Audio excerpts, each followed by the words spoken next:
Frères et sœurs, la paix soit avec vous. Alors, on m'a posé une nouvelle question. Dieu est-il le même dans l'Ancien Testament que pour Jésus? Est-ce le même Dieu dans l'Ancien Testament que le Dieu de Jésus-Christ? Question redoutable parce qu'effectivement, quand on lit l'Ancien Testament, on voit des récits très difficiles et on est porté à se demander, mais comment ça se fait que ce Dieu qui a l'air colérique, vengeur et même un peu pervers par moments, comment ce Dieu peut être le même que Jésus-Christ? Alors, je vais vous donner différents éléments de réponse. Ce ne sera pas la fin de l'histoire, mais quand même quelques éléments. Premièrement, Dieu dans l'Ancien Testament est créateur et il veut vivre une alliance avec son peuple, avec la race humaine tout entière. Dieu est aussi libérateur. Rappelez-vous, dans l'Exode, Dieu fait sortir son peuple de l'esclavage. Dieu est un Dieu qui veut la vie, qui veut la liberté de son peuple et qui donne une loi à son peuple et des prophètes pour que ce peuple puisse vivre dans la liberté. La loi, c'est au service de la liberté. Et les prophètes sont là pour rappeler les exigences libératrices de l'Alliance.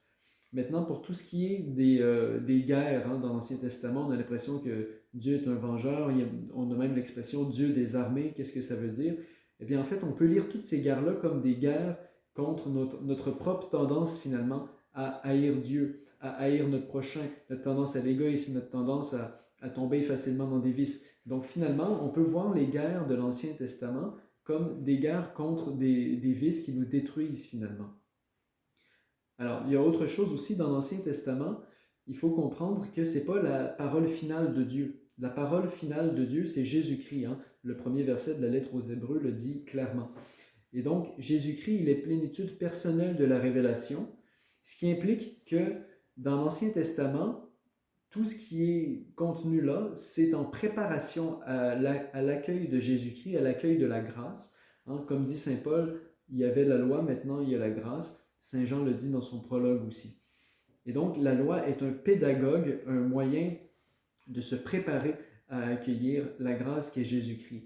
Il y a plein d'éléments dans l'Ancien Testament qui sont caducs et même imparfaits, a dit le Concile Vatican II dans sa constitution sur la révélation divine.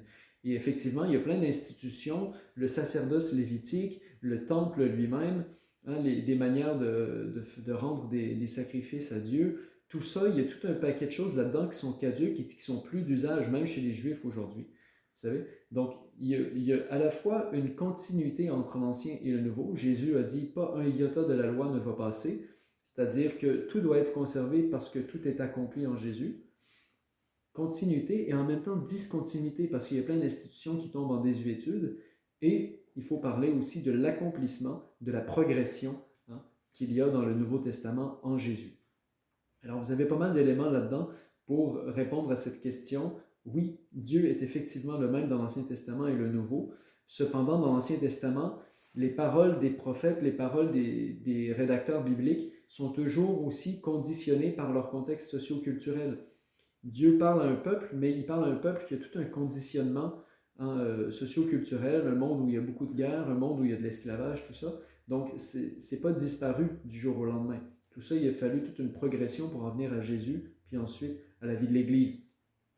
Donc oui, Dieu a parlé dans l'Ancien Testament, mais il ne faut pas lire l'Ancien Testament comme des fondamentalistes qui diraient toutes les paroles viennent comme de Dieu puis sont tombées du ciel. Non, non. L'inspiration des Écritures, ça veut dire que Dieu inspire des hommes qui sont conditionnés par un contexte à mieux le connaître, à mieux avancer dans sa connaissance. Et cette connaissance parfaite, on l'a en Jésus-Christ.